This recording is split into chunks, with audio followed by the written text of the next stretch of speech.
Je suis la directrice de l'EMI. J'ai la chance de diriger l'EMI depuis sa fondation.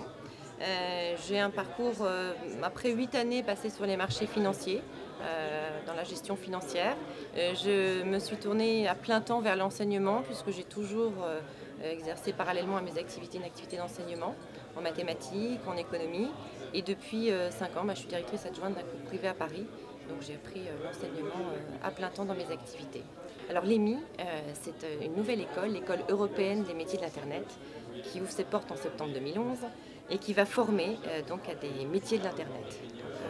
À un certain nombre de métiers, parce qu'il en existe beaucoup, qu'on les a référencés, qu'on les a organisés, triés par pôle, par secteur d'activité, et qu'aujourd'hui, voilà, on a sélectionné une palette de métiers qui sont les métiers aujourd'hui peut-être les plus recherchés, en tout cas les plus représentés, et auxquels on va former des étudiants.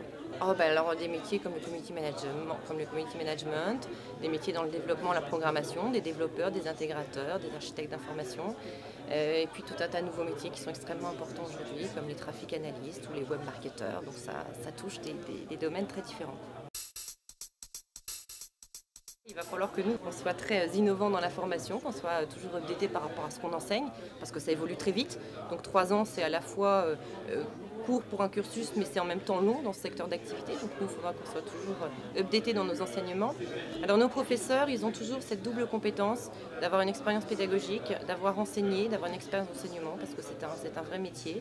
Et puis une expérience professionnelle dans ce domaine, donc passée ou actuelle, parallèlement à l'enseignement. Avoir toujours un pied dans le monde professionnel et une expérience d'enseignement pour coller à la réalité et aux attentes du monde professionnel, puisque c'est vraiment l'objectif de l'école.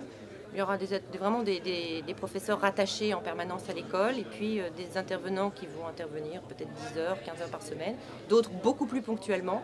Là, on va avoir aussi une sphère d'intervenants plus issus du monde professionnel qui viendra donner des conférences sur des métiers, sur des aspects un peu techniques, un peu ludiques aussi pour les étudiants ou sur de la création d'entreprises. Alors pour le moment, oui, le diplôme de l'école au bout des 3 ans. Après, la question qu'on nous pose souvent, c'est est-ce que le diplôme sera reconnu par l'État ? Oui, on va tout faire pour, mais quand une école se crée, son diplôme ne peut pas être tout de suite reconnu par l'État. Il faut attendre au minimum 3 promotions sortantes. C'est vrai qu'on vise aussi une reconnaissance par les entreprises, par la qualité de la formation qu'on va dispenser et par la qualité des étudiants qui vont sortir dès la première promotion. Donc on cherche aussi beaucoup cette reconnaissance par les entreprises. Entre 120 et 140 étudiants à peu près. On avait prévu de faire un peu plus au départ, ce qu'on fera les années suivantes, mais c'est vrai que pour démarrer, c'est bien de ne pas être forcément trop nombreux, d'avoir un groupe quand même consistant, pour que ce soit moteur, pour que ce soit dynamisant, pour les étudiants, qu'on puisse faire des projets comme on a l'intention de le faire avec eux. Mais voilà, ça semble un nombre convenable. Après bac, essentiellement, mais on s'est rendu compte qu'on avait beaucoup de profils d'étudiants très intéressants qui avaient déjà passé le bac depuis 1 an ou 2. Et puis qui avaient arrêté leurs études, qui s'étaient lancés eux-mêmes un peu dans des expériences professionnelles et qui aujourd'hui se disent il nous faut quand même un peu d'outils, un peu plus de matière pour avancer. Ou qui ont commencé une fac d'éco ou d'informatique ou un BTS même et puis qui arrêtent parce qu'ils ont envie vraiment de s'orienter sur ces métiers-là. Donc on est heureux parce qu'on a créé une demande auprès des étudiants aussi. Et on va intégrer des profils qui ont peut-être un peu plus de maturité que des jeunes bacheliers.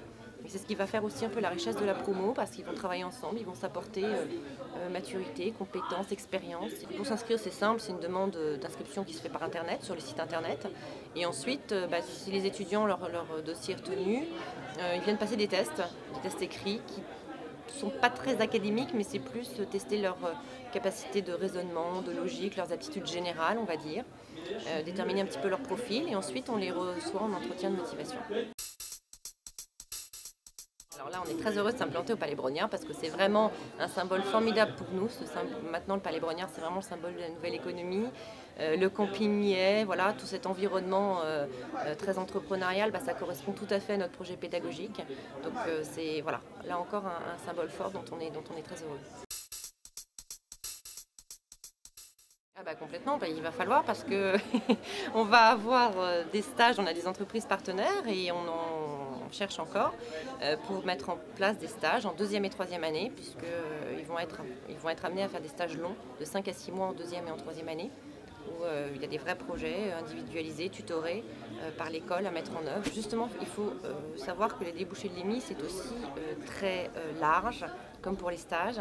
parce que nos fondateurs sont des grosses entreprises issues du web, mais aujourd'hui, il y a beaucoup à faire et ces métiers sont à exercer dans des entreprises peut-être plus traditionnelles, pas forcément issues directement d'Internet, mais qui ont leur révolution Internet à faire, on va dire, et puis de grosse taille, de taille moyenne. Je crois qu'il faut un petit peu tous les profils d'entreprise, parce qu'aujourd'hui, ces métiers touchent un peu tous les secteurs économiques et tous les types d'entreprises qui vont internaliser de plus en plus ces métiers. Non, il va y en avoir beaucoup d'autres. Et moi, je dis à tous les étudiants que je peux voir et que je peux recevoir, je leur dis, mais vous êtes les étudiants d'aujourd'hui, vous allez créer les métiers de demain. Donc, il faut que nous, on soit aussi là pour leur donner les outils, pour innover, pour développer, pour créer, que l'école soit un peu un centre d'innovation parce que ce sont eux, les métiers de demain, bien sûr. Et dans les métiers auxquels on va former, on va évoluer avec tout ce qui se passe parce que tous les 6 mois, tous les ans, il y en a de nouveaux métiers. Donc, il faudra évoluer avec.